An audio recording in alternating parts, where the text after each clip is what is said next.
Hola, buenas tardes. Bueno, en primer lugar, disculpar porque ha habido un pequeño problema técnico, ya sabéis, lo típico, ¿no? Los conectores, que uno reconoce una cosa pero no reconoce la otra, y bueno, no ha habido...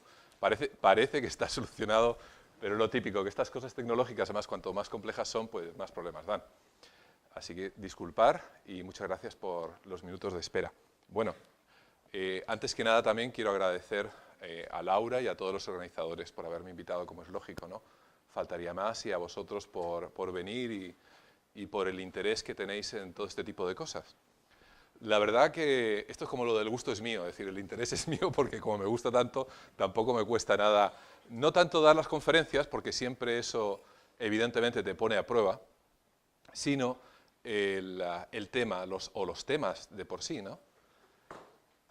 Los que en un momento dado me conozcáis de alguna cuestión, espero que sea de alguna cosa buena, sabréis que soy el autor de Al otro lado del túnel. Bueno, soy psiquiatra forense. La verdad que desde hace años me he interesado por este tipo de temas. A todo esto, Laura, hacerme una señal cuando queden 10 minutos, así ¿vale? no me como el tiempo. Muchas gracias. Sí. Gracias. ¿Pero experiencia conmigo? No. Ah, vale.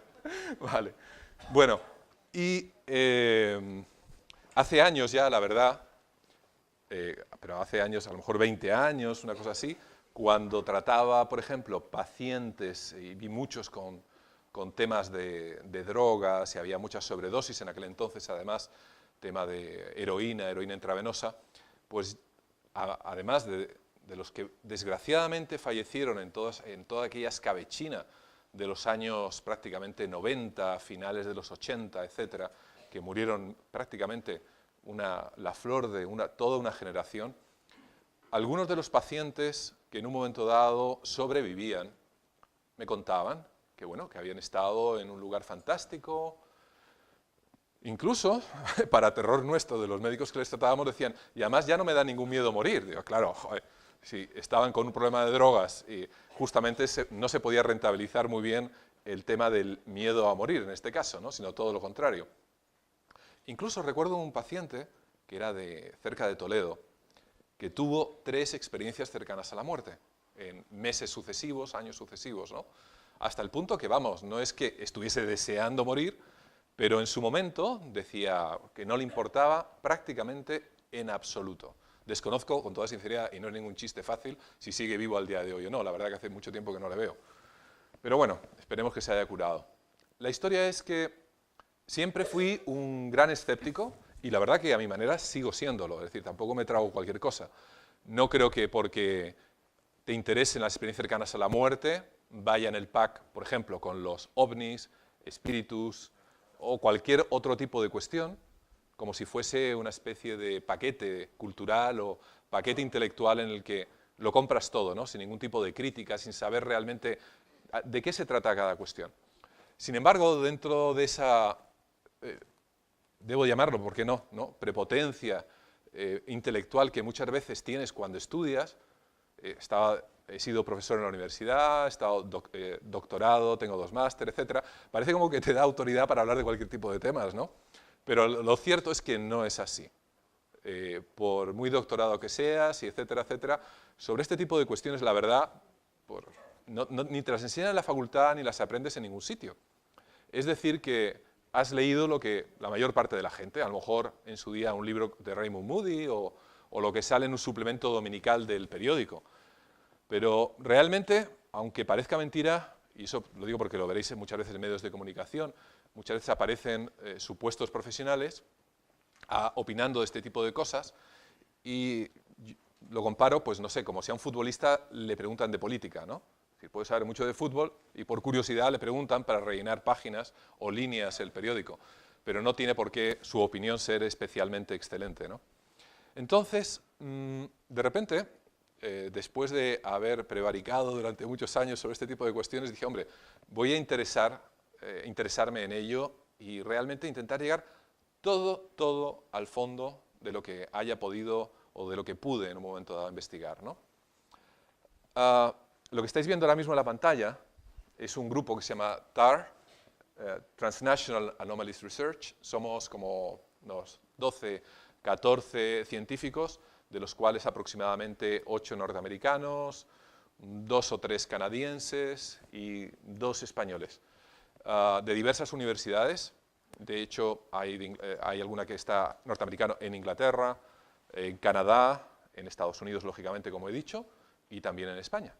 Entonces nos dedicamos a llegar hasta los límites de lo que en un momento dado se puede investigar y de lo que se puede llegar a saber sobre este tipo de temas, con el mínimo de prejuicios posible, porque resulta paradójico que, por ejemplo, en Canadá o en Estados Unidos, en cualquier universidad se podría hacer una reunión como la que estamos haciendo aquí hoy.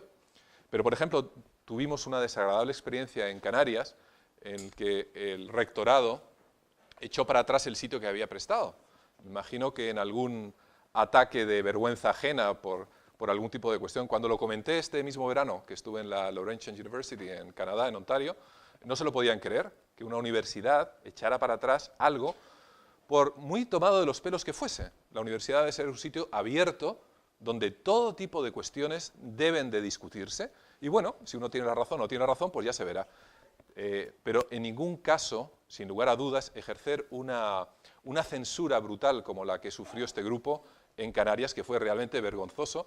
Cuando lo contaba en Canadá a Michael Persinger, que imagino que algunos le habéis visto, por ejemplo, en el programa de The Wormhole, no sé cómo se llama en castellano, es el que presenta Morgan Freeman sobre el universo, etcétera, ¿no? Le habréis visto a Michael Persinger, luego si veis una foto de él, quizá le reconoceréis, es donde trabajo en los veranos. Y no se lo podían creer, ¿no?, que eso hubiese ocurrido en España. A veces nos creemos que somos tan adelantados de prohibir estas cosas y realmente es una cuestión totalmente de modé. Bueno, vamos a meternos con el cacao. En principio, bueno, esta es la portada, muchos lo conoceréis, de Al otro lado del túnel. Quizá tuvo bastante éxito el libro. La verdad que el libro, está feo decirlo, pero lo escribí para mí, para poner en orden mis conocimientos, porque siempre tienes un huracán de ideas y de cuestiones. Y claro, esto es como cuando vas al psiquiatra. Le cuentas tus problemas y sales mucho más aliviado. Pero no sales más aliviado porque el psiquiatra ha hecho muchas veces nada particular, sino porque como lo vas contando, lo pones en orden. Y al ponerlo en orden, te vas dando cuenta de un montón de cuestiones. Y cuando sales dices, ajá, ya sé alguna cosa más de mí mismo, ¿no? Antiguamente sucedía con el sacerdote, pero bueno, era gratis por lo menos. En el otro lado del túnel hice algo un tanto insólito hasta la fecha y prácticamente a nivel mundial.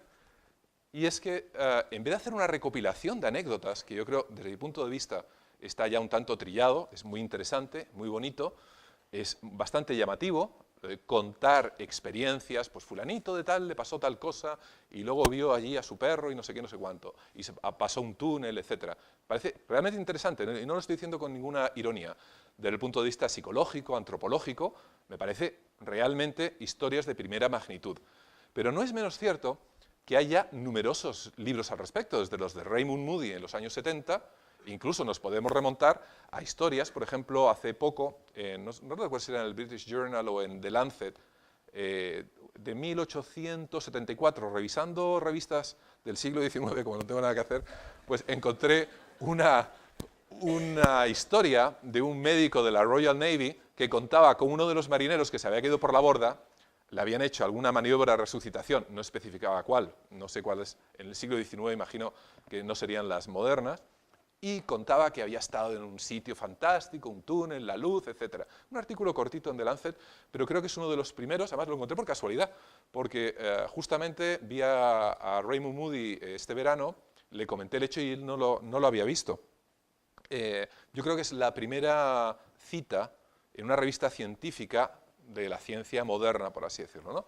Tengo el privilegio de, como rata de biblioteca, haberlo encontrado en ese siglo XIX. Bueno, la cuestión es que en esto tampoco os quiero perder mucho. Bueno, estoy con Raymond Moody. Moody habla siempre, por ejemplo, de Platón, de la República, el mito de Air, que es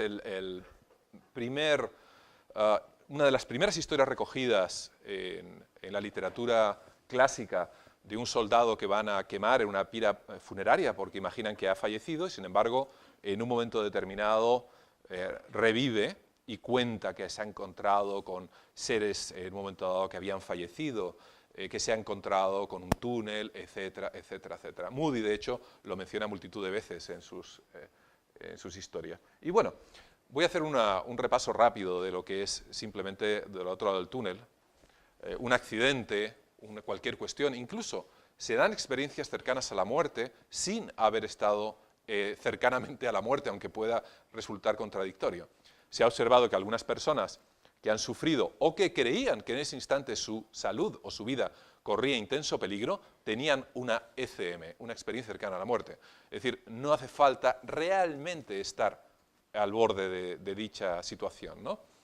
Una caída por una escalera, la sensación de paz, la ciencia moderna dice que es por secreción de endorfinas muchas veces, la salida del cuerpo, la experiencia extracorpórea, una cuestión muy discutida. Algunos psicólogos, por ejemplo, como Olaf Blank en el Instituto Karolinska en Estocolmo, han sido capaces de reproducirlo de manera artificial con cámaras estereoscópicas, ahora veremos cómo. Sonidos de baja frecuencia, zumbidos, que cuidado, son típicos también cuando en el oído empieza a bajar el flujo de sangre, porque por ejemplo tienes una hemorragia, o si es una mujer una hemorragia durante el parto, o una disminución del flujo sanguíneo en definitiva. El famoso túnel, que también se ha discutido mucho sobre él. Las personas que lo viven realmente como un túnel, evidentemente. Pero, por ejemplo, Kubler, en 1928, un neurólogo alemán, ya describió que las alucinaciones tienen 8 maneras de expresarse. En red como araña, en líneas, una de ellas es justamente como un túnel, y es por la estructura neuronal que tenemos en nuestro cerebro. Otros autores, que tampoco están muy seguros que sea por la razón de Kubler, alegan que al faltar riego en la retina, se va estrechando el campo visual y vamos viendo una luz que en un momento dado se va formando. Es curioso porque en algunos sitios donde nunca han visto un túnel, en algunos sitios de Oriente, por ejemplo, no hablan de un túnel, sino de una luz que se agranda. Es decir, en lo del túnel podríamos decir que es un concepto más bien cultural, ¿no? Por supuesto, ver pasar la vida delante de nosotros. Hay bastantes experimentos. Muchas veces es de manera automática, en otras ocasiones por fotogramas, también de adelante para atrás, de atrás para adelante. El denominador común, sobre todo, suele ser que sí, es una revisión vital, pero más que fotográfica, suele ser muy emocional. Aquellos momentos emocionales que nos han marcado, que nos han dejado una impronta a lo largo de nuestra vida. Hay un estudio incluso que menciono en Al otro lado del túnel, de un médico, es uno de los pocos que hay realmente científicos que se han acercado al problema en particular de la revisión vital, y es sobre supervivientes de suicidios del Golden Gate en San Francisco. Como se conoce evidentemente la altura y los segundos que tarda un cuerpo en caer, pues se puede averiguar que supuestamente durante esos segundos es cuando ocurrió la revisión vital en aquellos que la presentaron. El estudio es prácticamente sobre menos de 20 personas, sobrevivieron casi la mitad y 3/4 partes de ellos tuvieron revisión vital. Y bueno, cuentan cuestiones evidentemente acerca de lo que les sucedió y las visiones que tuvieron durante esos momentos. He de decir que no a todo el mundo le sucede lo de la revisión vital, pero es ciertamente frecuente. Luego comienza el terreno muchas veces de lo anecdótico, ¿no?, que se salpica. Es un terreno tremendamente peligroso porque si uno es muy crédulo, evidentemente, y dejas tu capacidad crítica de lado, te puedes empezar a creer absolutamente todo lo que te cuentan, incluso lo que os cuento yo, con lo cual tampoco me hagáis mucho caso, en definitiva. Pero, por ejemplo, esta anécdota del hospital de Harborview está muy repetida en numerosas obras literarias. La famosa anécdota de las zapatillas, ¿no?, que en unos sitios aparece que son rojas, en otros que son amarillas, etcétera, etcétera. Esta es realmente un grabado, mejor dicho, del hospital auténtico de Harborview in Seattle. La persona que sufrió, bueno, voy a contar evidentemente de qué se trata. Una de las personas que se encontraba internada sufrió un paro cardíaco, era una mujer, y durante ese tiempo, al volver, contó a una psicólogo que había visto durante esa experiencia extracorpórea, que se había desprendido de su cuerpo, había salido del cuerpo, había salido prácticamente fuera del edificio y que había llegado a ver incluso cosas tan fuera, que le mencionó al psicólogo que había unas zapatillas rojas que además supuestamente no se podían ver desde la ventana de su habitación. La psicóloga en cuestión fue en busca de las zapatillas y finalmente las encontró, reafirmando la idea de que, bueno, de que la cuestión era así.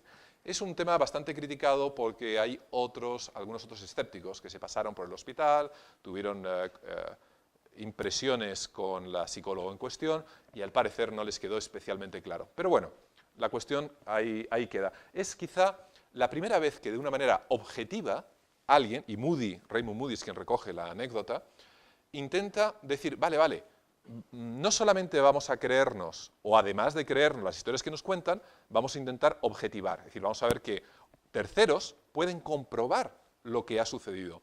De alguna manera se introduce el método científico en este tipo de cuestiones.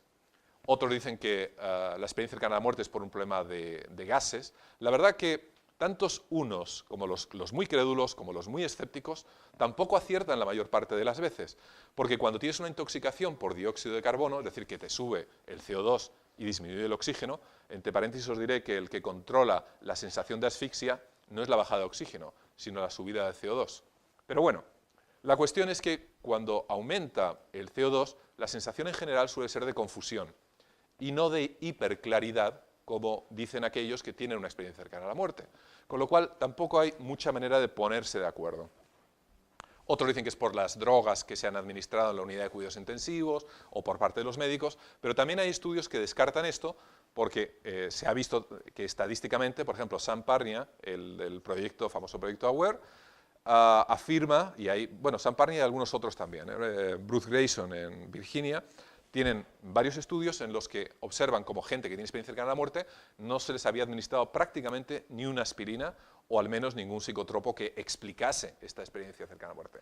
No están intoxicados. Este es Olof Blank en el Karolinska, reproduciendo, por ejemplo, experiencias extracorpóreas. Lo que tiene es una cámara estereoscópica, como podéis ver aquí, de 2 lentes, con unas gafas de realidad virtual también estereoscópicos, y lo que hace es tocar, entre comillas, el aire con un rotulador hacia la cámara, de manera que la persona que se encuentra aquí, lo que está viendo es este rotulador que se le acerca. Y a la vez le toca de verdad con un rotulador en el pecho. Bien, al cabo de un tiempo ya no hace falta tocar con el rotulador en el pecho. Con que tan solo acerque este rotulador hacia la cámara, esta persona experimenta que le están tocando el pecho. De alguna manera, su esquema corporal se ha desplazado fuera. Y esto es importante para explicar otro tipo de cuestiones que luego iremos viendo. Bueno, ahí estoy con Sam Parnia del proyecto AWARE. A pesar de todas las cervezas que le invité ese día y pagar el taxi además de vuelta al hotel, no hubo manera de sacarle prácticamente nada. Ahora hablaremos del proyecto AWARE. El proyecto AWARE, digo yo con las cervezas a ver si se ablandaba aquella noche, pero no hubo manera. Acaba de publicar una parte del famoso proyecto AWARE, que son unas pantallas que se han puesto en un hospital en las afueras de Nueva York, a unos 40 kilómetros, unas pantallas invertidas mirando hacia el techo, de manera que las personas que están aquí, por ejemplo, a nuestro nivel, no pudieran ver lo que sucede ahí arriba, porque, insisto, la pantalla de televisión no está mirando hacia abajo, sino hacia arriba, controlada por un ordenador y con doble ciego. Es decir, nadie sabe lo que está siendo proyectado ahí arriba.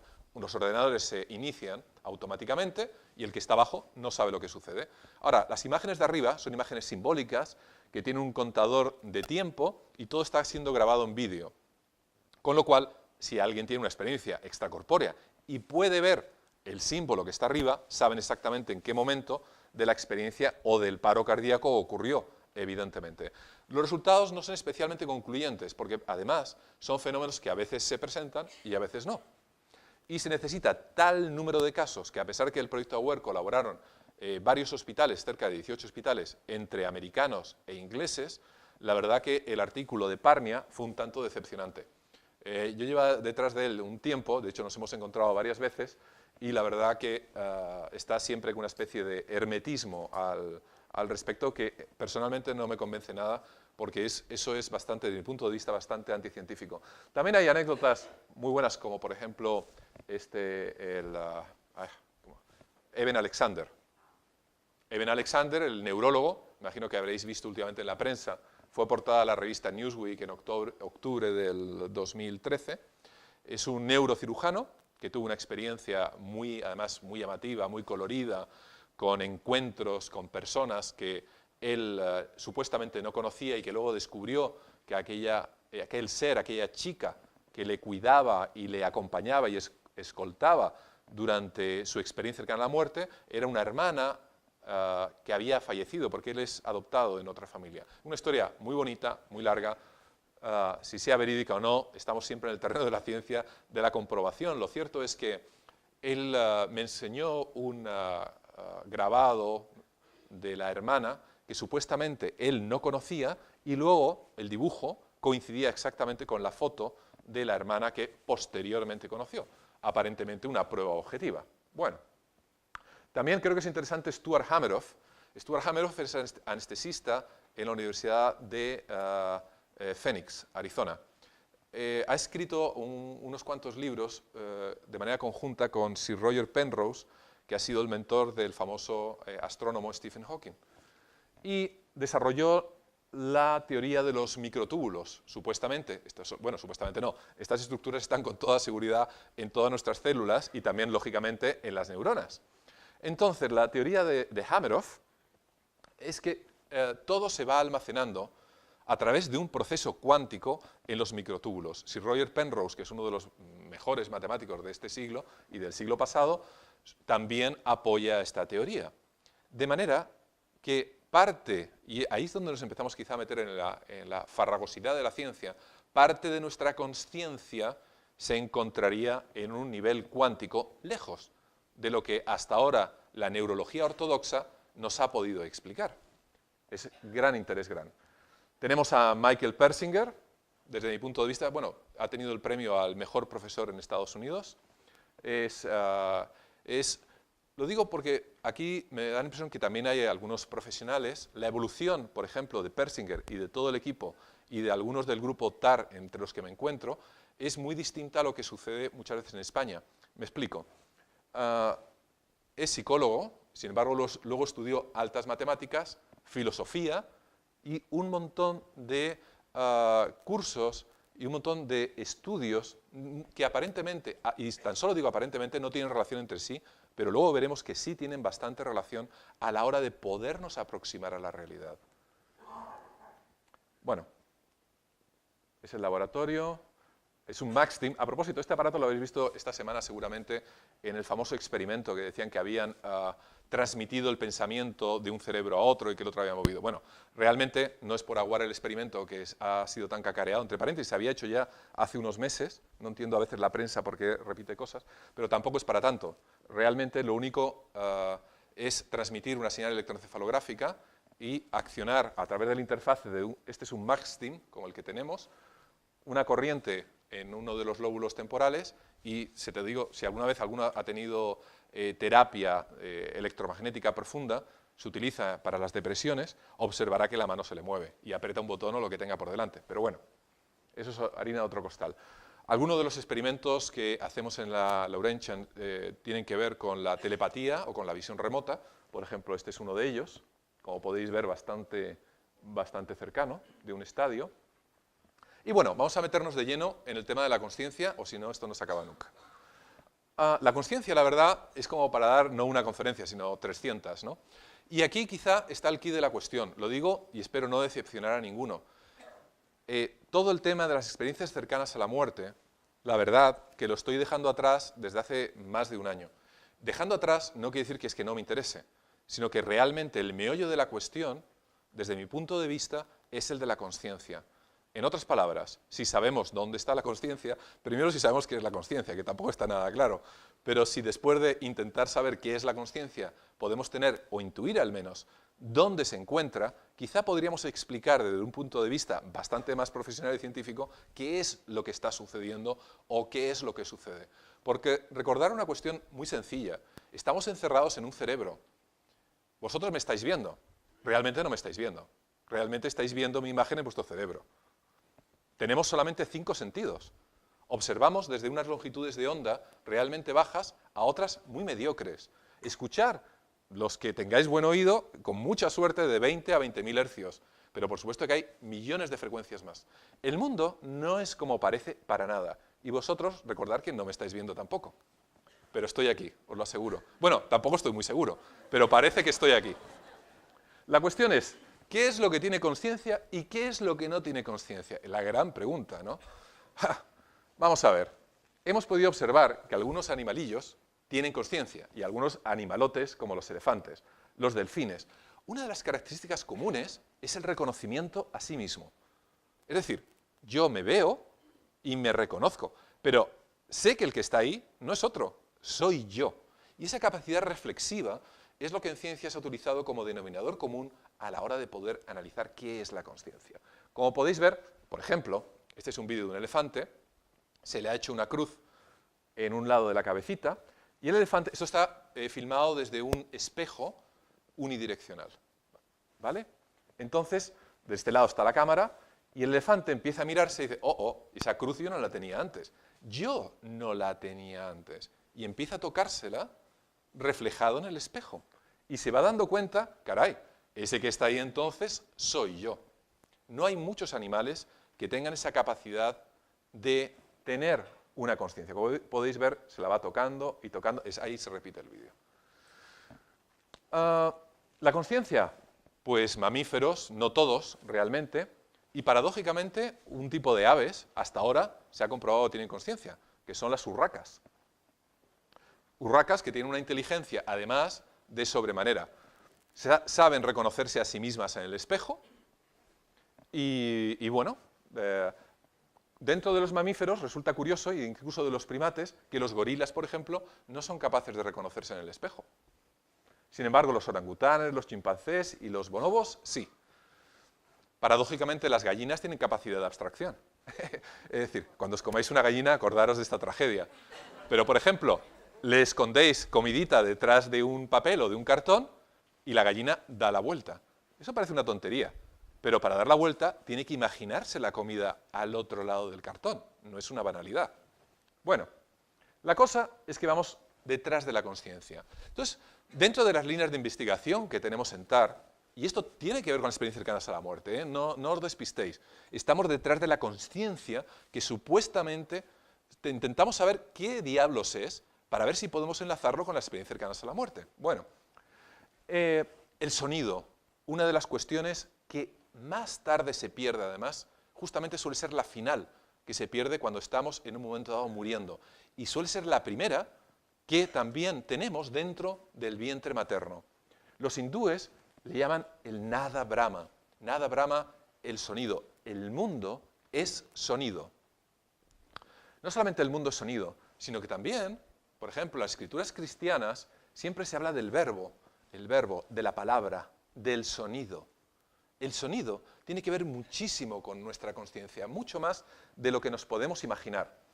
De hecho, en la psicoacústica, por ejemplo, que es una de las variedades de estudios que llevamos a cabo, una de las líneas de investigación, que es la ciencia acerca de cómo se perciben los sonidos, por ejemplo, tenemos un acantilado inglés, en este caso en Dún-an-Oir, a lo mejor los que habéis visto Cuarto Milenio sabéis de qué va la historia.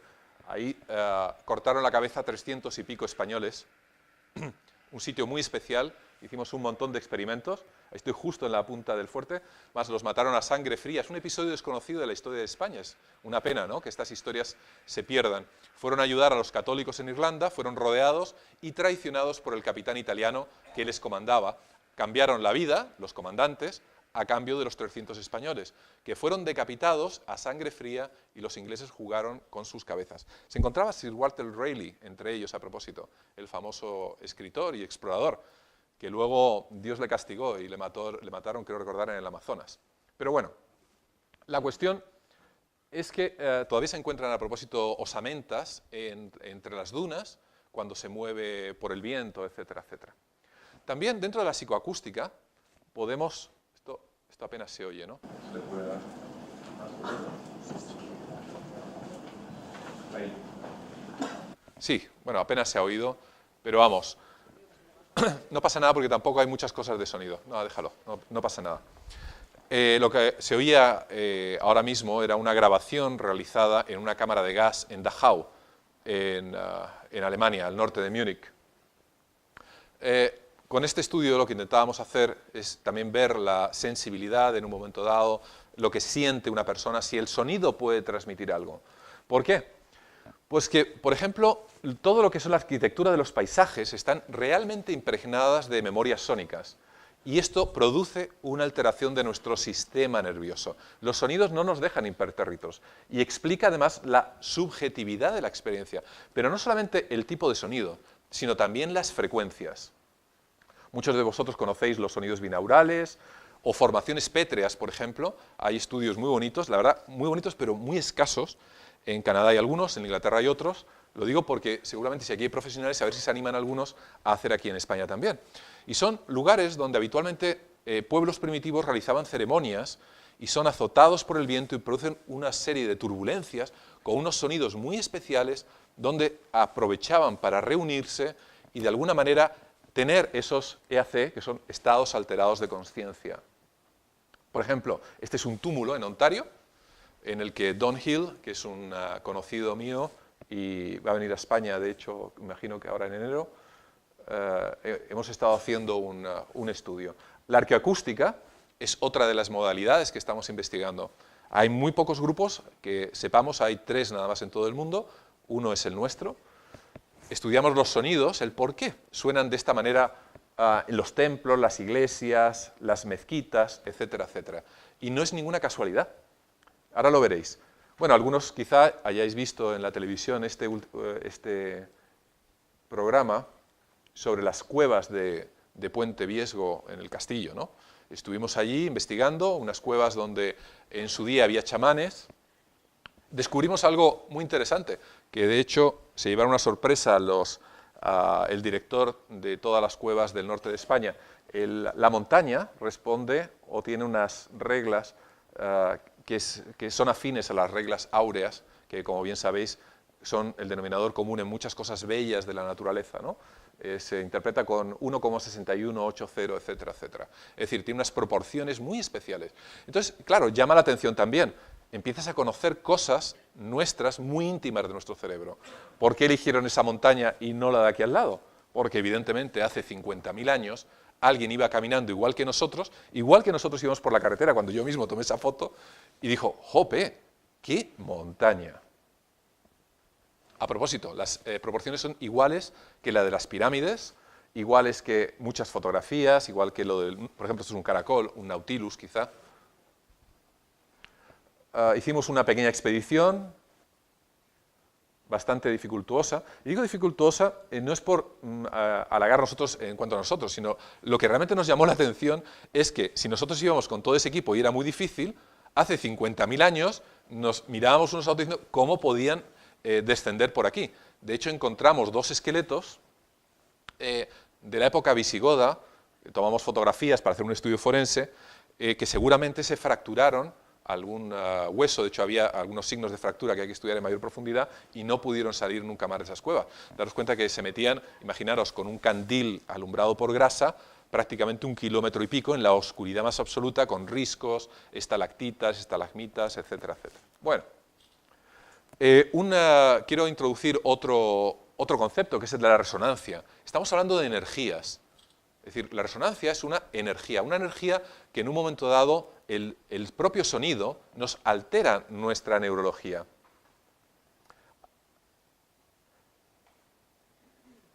Vimos un montón de dibujos hechas con los dedos, óxido de hierro, muchas personas creen que es sangre, pero no, es un pigmento que se encuentra en la naturaleza. Bueno, la verdad que la hemoglobina tiene óxido de hierro, o sea que tampoco es especialmente distinto. Manos en un momento determinado. Lo llamativo del caso que eran en sitios tremendamente profundos que requerían una inversión física pues notable, ¿no? Nos dimos cuenta de la sensibilidad de aquellas personas que tenían, por ejemplo, completaban un dibujo con imperfecciones propias de la piedra. Esta es una hendidura, la aprovechaban para hacer un ojo, o otra hendidura en el morro, entonces solamente hacían un par de líneas y tenían, por ejemplo, como en este caso, un ciervo. Si le dabas una luz frontal, solamente veías 2 líneas y no veías el dibujo. Es decir, dabas vueltas y decías, menudo cerebro tenían nuestros ancestros a la hora de hacer este tipo de cuestiones. Algunas otros dibujos de tipo simbólico. Una cosa tremendamente interesante, una especie de protoescritura que nos llamó mucho la atención, porque para tener 50.000 años realmente intentaron aparentemente decir algo, ¿no? Estuvimos en un lugar que había sido tallado, donde habían quedado restos supuestamente del chamán, en el que una estalagmita había sido tallada, esta parte está tallada por la mano humana, y si que podéis ver en cuanto la alumbráis lateralmente, parece una especie, ¿no?, de bestia o de deidad o de algo en particular. Ahí lo vemos en movimiento, si lo podéis ver en esta zona de aquí, y cuando mueves la luz, pues tú puedes ver evidentemente que se va como moviendo, como que cobra realmente vida. También tenemos, por ejemplo, fue Neonimus con nosotros, a hacer de chamán, reproduce sonidos muy antiguos. Se oye. Bueno, os lo podéis imaginar de todos modos cómo debe sonar, ¿no? Crea unos sonidos, ahí lo interesante, unos sonidos de baja frecuencia. Nos dedicamos a estudiar lo que era la cueva en sí. Pusimos unos sistemas de sonido a un lado. Esta no es la fotografía de la cueva, esta es una fotografía simplemente simbólica para que sepáis cómo lo hicimos. Unos altavoces a un lado y fuimos reproduciendo una serie de frecuencias, mientras que al otro lado, con un micrófono omnidireccional muy especial, fuimos observando qué frecuencias eran las que mejor rebotaban dentro de la cueva. ¿Y para qué? Pues para descubrir lo siguiente. Bueno, esto sí se escucha más. Esto hicimos un barrido desde 20 hercios hasta 20.000 hercios. Estuvimos varias horas realmente. Aquí podéis ver el micrófono omnidireccional. Esto es un aparato detector de infrasonidos, es decir, frecuencias menores de 20 hercios, es decir, inaudibles para el oído humano. Y observamos que las frecuencias tenían un pico de mejor audición, es decir, las que mejor rebotaban eran, paradójicamente, las de 110 hercios. Y 110 hercios nos llamó muchísimo la atención, porque esos 110 hercios indican una serie de cuestiones. En primer lugar, producen, y solamente las de 110, no las de 108, ni las de 112, etc., sino solo las de 110, producen unos cambios de patrón de actividad entre ambos hemisferios, ¿no? Particularmente hay un desplazamiento del hemisferio izquierdo al lado derecho.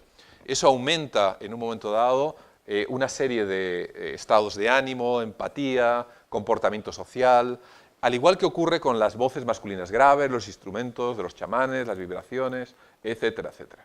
Por ejemplo, tenemos aquí un tigadurú que es australiano.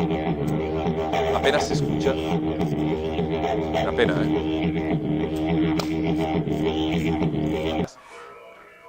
Tenemos a Don Hill.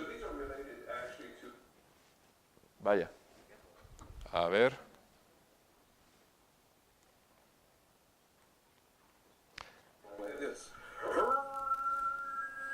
Dos tipos de sonidos que los chamanes en todo el mundo suelen utilizar. Los dos andan prácticamente sobre los 150, 110 hercios prácticamente. Por ejemplo, en Tíbet, en África, es idénticamente esto, y en Canadá. Esto es típico australiano también y de chamanes brasileños. Lo que es llamativo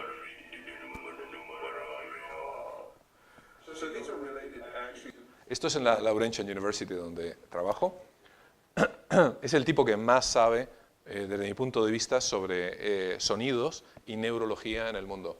Lo llamativo es que prácticamente vayas donde vayas al continente, siguen reproduciéndose este tipo de frecuencias. Aumentan la creatividad, como he dicho, y tienen un impacto sobre los pensamientos.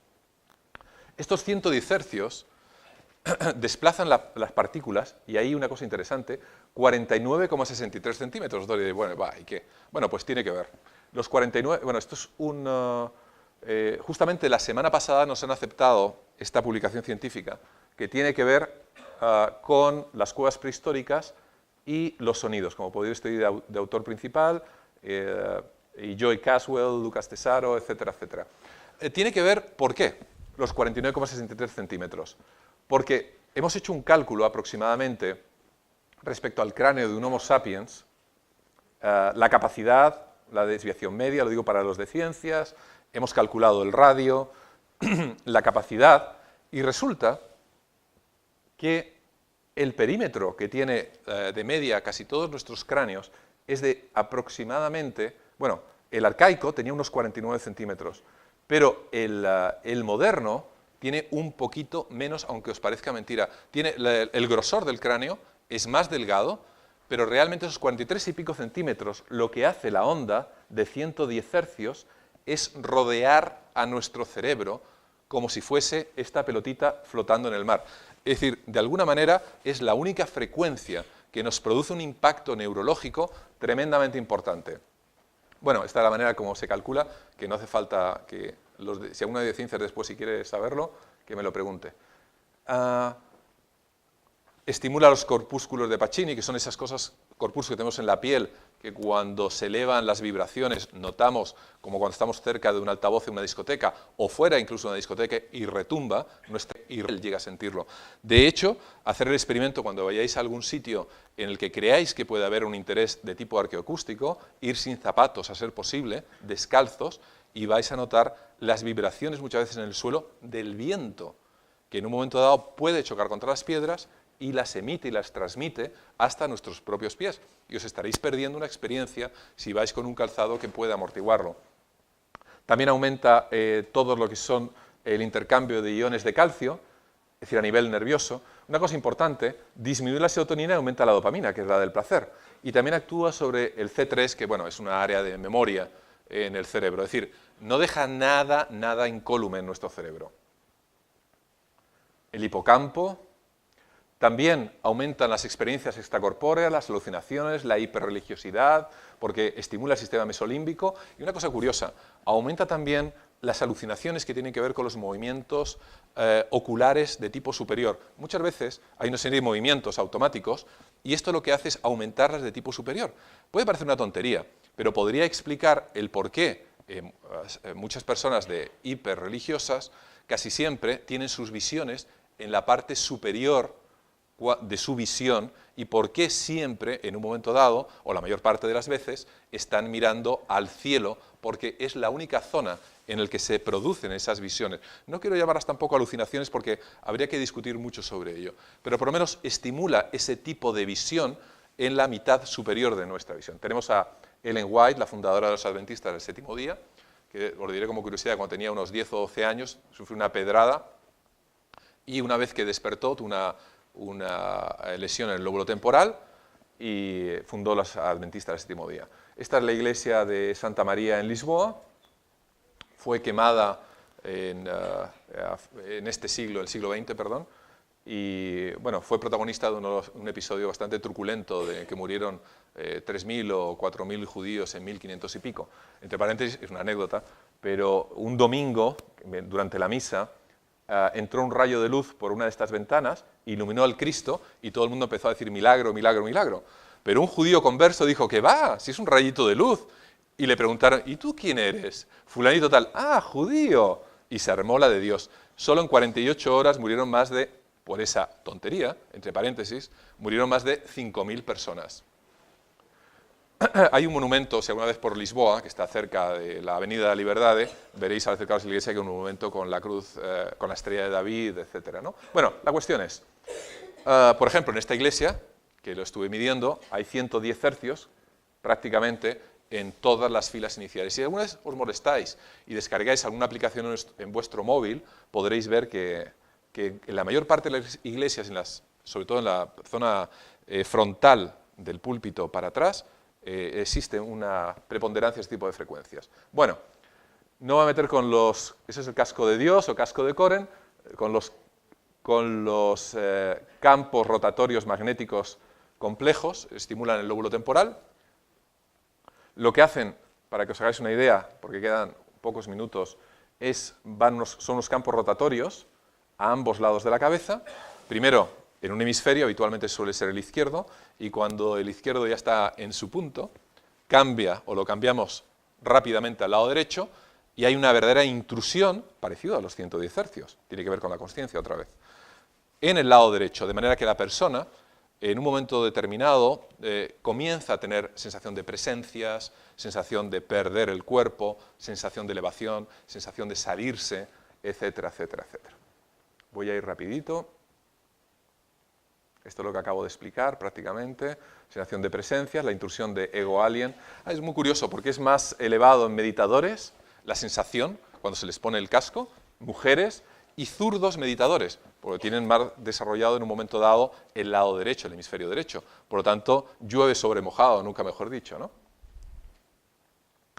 Tenemos otra línea de experimentos en los cuales, por ejemplo, hacemos, bueno, experimento de tipo neurológico. Como podéis ver, este es un electroencefalograma, ¿no? Pero quizá lo llamativo del electroencefalograma es lo que vais a ver ahora mismo. Es decir, como podéis ver, aparentemente hay una actividad eléctrica, no está plano para nada, tiene un montón de señales que van transcurriendo a lo largo del mismo, y sin embargo, cuando vemos a qué está conectado el electroencefalograma, pues podréis ver que os lleváis un susto, porque es un cerebro de un muerto. Es decir, vamos a ver, ¿qué es esto? ¿A qué conclusión está? No es que esté el cerebro emitiendo señales. Lo que está claro es que el cerebro está actuando como una antena de señales de nuestro entorno. Pero eso que le está pasando al cerebro muerto nos está pasando a nosotros ahora mismo. Es decir, ¿hasta qué punto somos influenciables por esas señales y por ese cerebro que actúa como antena? Este es uno de los experimentos que hemos hecho en la Laurentian este verano. Este es Dick Burke, y no sé si se llega a ver, pero tiene un solo tatuaje, que es una neurona, en todo el antebrazo. Estamos sacando el cerebro, poniéndolo en un cráneo de plástico para imitar de alguna manera qué es lo que hay. Bueno, vamos a seguir porque si no se nos acaba el tiempo. Mira, ahí se ve la neurona. Entre paréntesis, una tontería, pero bueno. Es una de las líneas de investigación. ¿Hasta qué punto todo nuestro entorno altera nuestra conciencia, nuestro pensamiento, etcétera? También hemos desarrollado una especie de plastilina con capacidad electromagnética muy parecida al cerebro, con el que hacemos experimentos, es decir, funciona realmente igual, electromagnéticamente hablando, que el cerebro, con lo cual se puede modelar, se puede meter dentro de un cráneo y se puede jugar con ella y hacerle electroencefalogramas, aunque parezca mentira. Bueno, esto me lo voy a saltar, son las teorías de toda la vida de las energías, ¿no? Las energías, esas energías que todos estamos vueltos locos, el famoso orgón de Wilhelm Reich, uno de los más interesantes, el Reiki, ¿no? Muchos de aquí practicaréis Reiki seguramente. Y bueno, ¿realmente creemos que nuestros pensamientos pueden afectar la realidad? Quizá conocéis alguno el ticoscopio. El ticoscopio fue un experimento realizado hace relativamente pocos años, es una especie de robot. Es un autómata pequeñito con una luz en la parte superior. Hasta ahí no tiene nada de espectacular. Lo interesante es que se utilizó con unos pollitos. Pollitos que nunca habían visto la luz.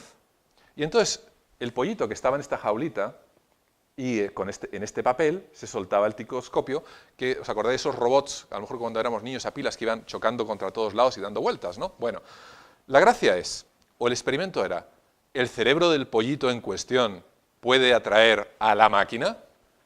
Los resultados fueron espectaculares.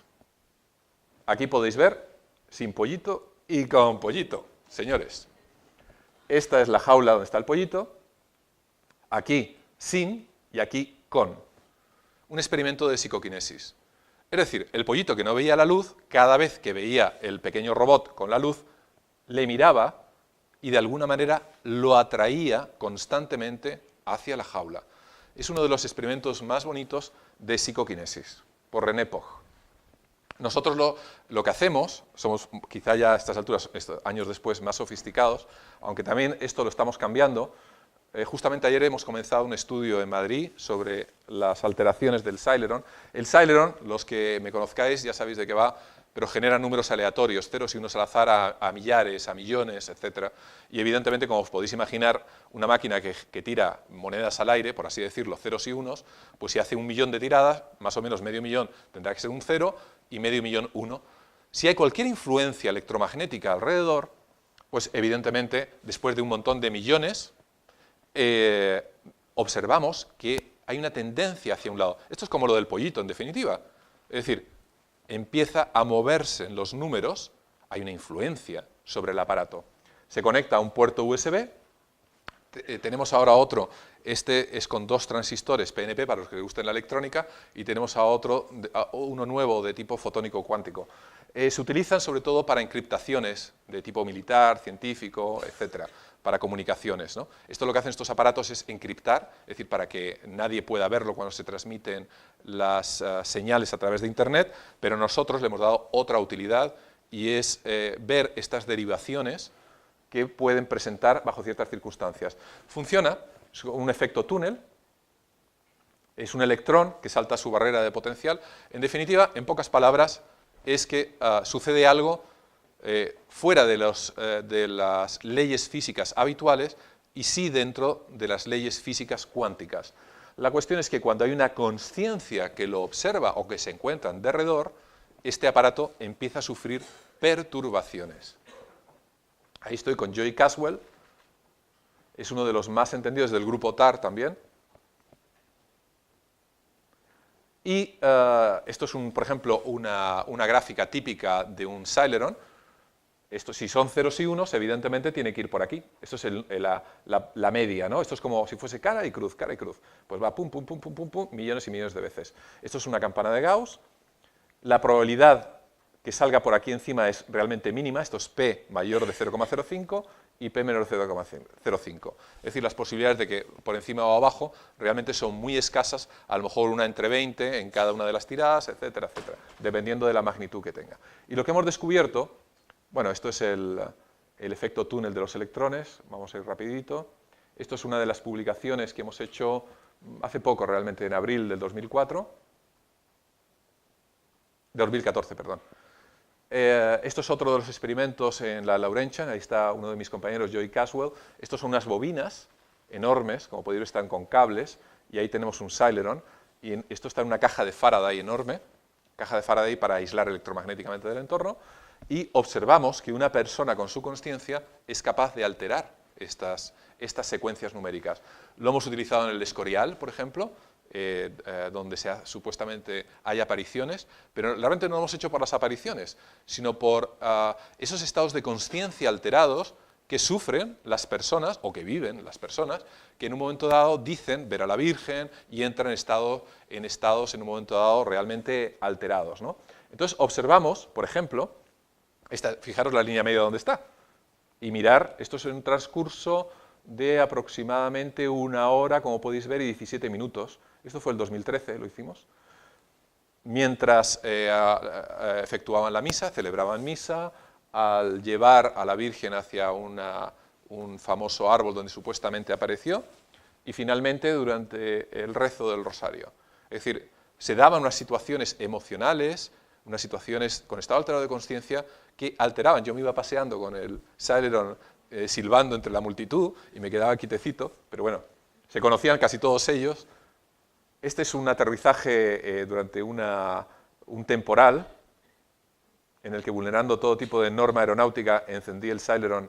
Podéis ver el aterrizaje, cómo sale P menor de 0,05, un funeral. Esto es durante muchas horas, 19 horas y pico.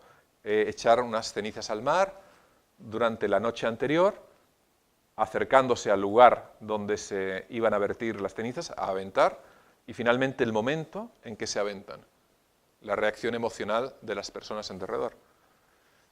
En un convento, no voy a decir dónde el convento, porque costó bastante el permiso, pusimos el Celeron en la sala, por supuesto con el permiso de las monjitas, no es que sería capaz de dejarlo sin su permiso, pero esta vez lo pedí. A veces, la ciencia, hay que llevarse todo por delante a veces. Le pedimos permiso, imaginaos lo que nos costó en un convento de monjitas de clausura que nos dieran el permiso, o sea, tela marinera, ¿no? Pero bueno, cada uno tenemos nuestros trucos y nuestras cosas. Lo dejamos ahí, como podéis ver, ocurrió una cosa graciosa, que al ir a programar el ordenador me puse de rodillas, miré alrededor y todas las monjitas estaban de rodillas también. Bueno, voy a ir terminando. Los resultados, que fueron publicados en una revista, en el Journal of Consciousness, en el 2014 por el grupo TAR fueron espectaculares. Como podéis ver, unas desviaciones durante los momentos que se encontraban brutales. Sin embargo, descubrimos una cosa tremendamente interesante, que tanto Caswell como yo mismo, modestamente, que les estoy hablando, le hemos puesto el nombre del efecto Caswell-Gaona. Y es realmente algo impresionante. Observamos que los días en que había habido mucha actividad durante el día, cesaba al irse las monjas, pero luego de repente a las 3, 4 de la mañana, cuando no había nadie, y las monjas son tremendamente regulares en sus horarios, de repente se disparaba el Celeron. Es decir, había unas alteraciones electromagnéticas tremendas. Y ahora os explicaré nuestra teoría. Como podéis ver, cuando no había actividad, en algunos momentos se disparaba. Y muchas veces después de que habían rezado. Voy a ir rapidito porque me han dicho que tengo que ir acabando. Como podéis ver, está lleno de cosas. Entonces se nos ocurrió otra diablura científica. Si esto pasa con las monjitas, ¿qué sucede en un matadero?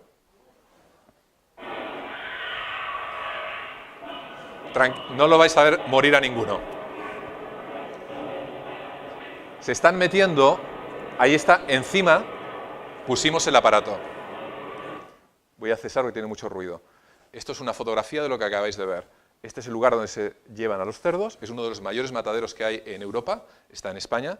Tengo el compromiso de no decir dónde, porque también costó bastante que nos lo dieran el susodicho permiso.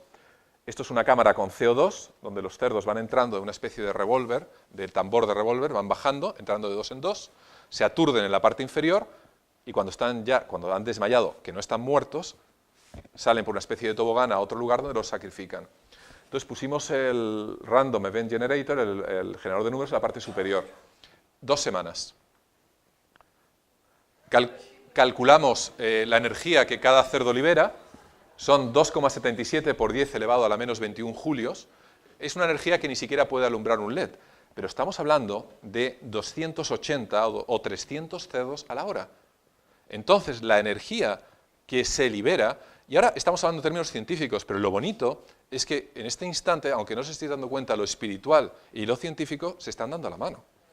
Cuando vosotros muchas veces, y sé que muchos de ustedes aquí habláis de energías, quizá no estéis tan desencaminados a la hora de utilizar el término, porque sí que hay energías que impregnan todo el espacio electromagnético circundante. De hecho, lo hemos calculado. Esto es uno de los artículos que publicamos en junio,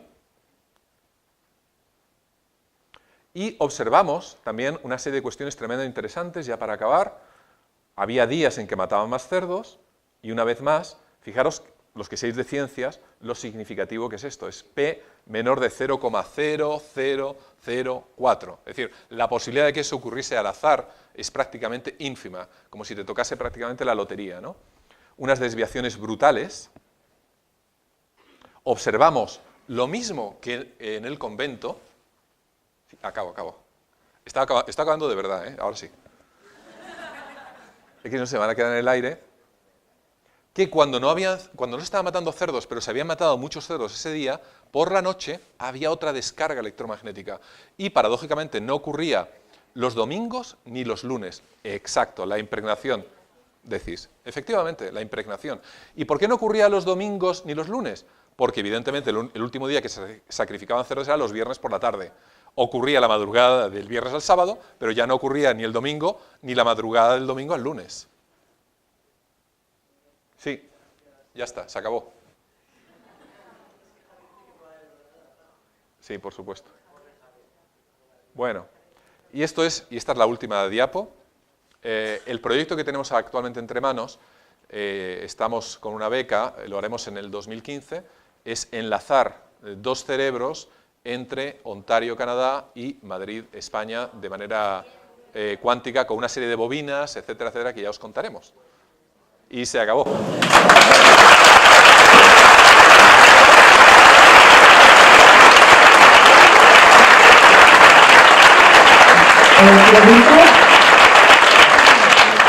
Hay 2 preguntas, pero esto se está levantando porque si no, ya vamos tarde. Gracias, buenas tardes. Hay dos preguntas. Una, si los que han sobrevivido después del intento de suicidio también tienen esa percepción placentera de la experiencia de la muerte. Y la segunda pregunta es referente a lo que explicabas de que el cerebro puede ser como una antena. Ahora sí. ¿Me oyes? Sí. Yo sí que oigo. Sí, vale. Y si esa antena puede explicar, por ejemplo, lo que le ocurre a los esquizofrénicos que tienen alucinaciones, oyen voces, etcétera, que quizás tienen una base real y lo que ocurre es que su cerebro es una antena que está configurada de esta manera. Sí, es una buena pregunta. Respecto a la primera, los que han cometido un suicidio y evidentemente han sobrevivido, porque si no, no pueden contarlo, como es lógico, no refieren ningún tipo de experiencia anómala o distinta. Por el contrario, hay personas que de vez en cuando tienen experiencias de las llamadas infernales, que como su nombre indica, pueden haber dado incluso pábulo a que hace miles de años escribas religiosos, entrevistando o escuchando historias de personas que habían sobrevivido, diesen origen en sus escrituras a términos como el infierno, el cielo, porque en definitiva son muy parecidas. También se puede interpretar que fuese al contrario, pero esto ya es largo de explicar. Me temo que no es así, sino personas que tuvieron experiencias cercanas a la muerte inspiraron al otro. Respecto a la segunda pregunta de la esquizofrenia, sí, es una de las teorías, claro, lógicamente. El mundo lo percibimos de esta manera porque todos tenemos un equilibrio neurológico más o menos parecido. Tampoco podemos asegurar que todos estén viendo esta especie de color ocre o naranja exactamente igual, unos y otros. En cuanto haya la más mínima desintonización, se empiezan a ver, podemos llamarlo otras realidades, eso quizá es el término a discutir, ¿no? Doctor, aquí, bueno, yo leí su libro, me encantó. Bueno, muchas gracias. Quería hacer una pregunta, porque en el libro usted plantea básicamente que la conciencia probablemente no se aloje en el cerebro, propiamente tal, o que esté probablemente en algún sitio aleatorio o cercano al cerebro. Entonces, yo me pregunto qué pasa con la gente que experimenta trastornos de tipo mental, lo que sea. ¿Qué pasa con esa conciencia? ¿Se desconecta o queda encarcelada en el cerebro? ¿Qué podría ocurrir? Bueno, eso es muy llamativo y hay algunas cuestiones de tipo neurológico que serían largas de explicar, pero por ejemplo, una cuestión que creo que sería para debatir son esas mejorías que tienen algunas personas que están diagnosticadas de demencia o de Alzheimer en los momentos o el día antes de fallecer, que son bastante frecuentes, ¿no? Entonces se ha especulado, hasta ahora no se puede probar, que sería una especie como de eclipse que tiene nuestra conciencia, en el que la persona que se encuentra encerrada dentro de esa conciencia no es capaz de exteriorizarlo. Muy parecido realmente a lo que están explicando hoy en día personas que han tenido un coma y que gracias a las técnicas actuales se tiran meses o años. Y luego, lo habéis visto últimamente en la prensa en los últimos años, ¿no? Que despierta y dice, pues lo estaba escuchando absolutamente todo, a pesar de que los neurólogos formados en el siglo XX evidentemente decían que eran un vegetal. No dudo que muchos sean un vegetal, pero yo no pondría la mano en el fuego por ninguno de ellos. Buenas tardes, muchas gracias por su presentación. Muchas gracias a vosotros. Mi pregunta está un poco en la línea de los dos compañeros anteriores. ¿Se ha estudiado de manera específica este tipo de fenómenos asociados a enfermedades, a patologías concretas, como puede ser la epilepsia? Sí, justamente la epilepsia, y por su localización y particularmente aquellas que están emplazadas en los lóbulos temporales, son las más proclives, y eso de toda la vida, vienen todas en la medicina clásica, ¿no? Que siempre han sido aquellos que estaban tocados por Dios, justamente por ese tipo de experiencias de tipo religioso, sobrenatural, etcétera, etcétera. Existen dos vías que podéis tomar en esto. Una de ellas, tomarlo como una patología pura y dura, y por lo tanto todo es un producto de nuestra consciencia, y la otra, evidentemente, es que esa alteración de ese lóbulo temporal, al que algunos autores han llamado la antena de Dios, eufemísticamente, justamente por este tipo de motivo, sea el cerebro no otra cosa que un receptor de una serie de cuestiones que si lo tenemos ahí y funciona así, quizá por algo será. Yo quería preguntarle en relación a la experiencia cercana a la muerte. Sí.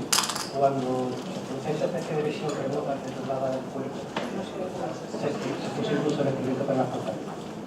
En pacientes que han sufrido una sedación, por ejemplo, como etiopetinas con midazolam, que tiene un efecto amnésico, Sí. se produce ese recuerdo de la experiencia cercana a la muerte, o del tour y ese tipo de cosas, como se diga que era la fijación del recuerdo. Hombre, la mayor parte de las personas que han tenido sedación con benzos y sobre todo que producen una amnesia anterógrada, es decir, que produce amnesia a partir del momento en que se ha tomado la medicación. La verdad que hay algún estudio, pero es que no hay muchos.